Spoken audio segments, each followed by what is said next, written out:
mayamang tao, ngunit nakakasala sa kanyang boss. At alam natin, sa mga lingkod ng Diyos, hindi lahat ng lingkod ng Diyos ay faithful servant of the Lord. As long as na nagsiserve ka sa Panginoon, ang feeling mo tama ka. Pero hindi lahat ng pagkakataon na tama ang buhay ang iyong ginagawa, lalong-lalo na wala ka sa Diyos. Kaya aking panawagan, sa bawat isa na nakikinig ng aking mensahe na nagmumula sa Panginoon, kung ano man ang mamutawi sa aking labi, marahil hindi niyo magugustuhan. Ngunit, may nais akong iparating na mensahe sa gabing ito sa bawat isa.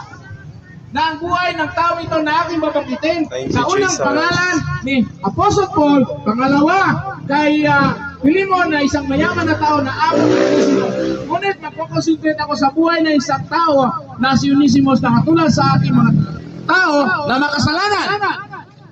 Nang dahil dito, kung babasahin natin ang Biblia sa sulat ni Pablo sa buhay ni Philemon, makikita mo dito kung paano namumuhay si Onesimus na isang servant, isang alipin, nagkakasala, lumaya sa kanyang boss, tumakas. Marahil tayo sa bawat isang nagkakasala at tumatakas sa ating mga pinagkakasalanan. Maaaring tayo ay nakautang sa ating kapatid, sa ating kakilala, at ating tinatakasan.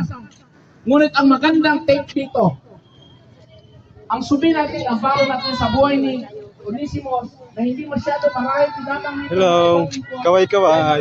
Malimit ang tinatanggit ang buhay ni Philemon, nag-istorbo sa kanyang bilang lingkod. Hindi yung buhay ng isang tao makasalanan. Dito po kami sa park.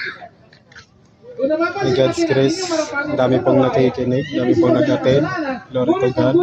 Napakabuti po ng Diyos. Kung nakasala, imbis na lumayo para sa Panginoon, lumapit, pumunta sa tamang Meron po kami dito mga kasama. ano po ba? Nung lumapit sa gawin, nag-sit siya ng letters, naturuan siya ng tama, nag-set siya ng tama, sa tao ito, kaya umayos sa Yan. buhay. Share din po sila dyan ng Word of God. Yan.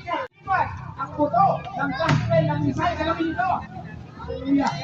Lord, I pray. Amen. Sa gabi dito, Panginoon, na nakakaminig sa iyo banal na salita. Tanggapin nila, Panginoon, sa buhay nila. Hindi ang reliyon, kung hindi ang relationship sa iyo, Panginoon.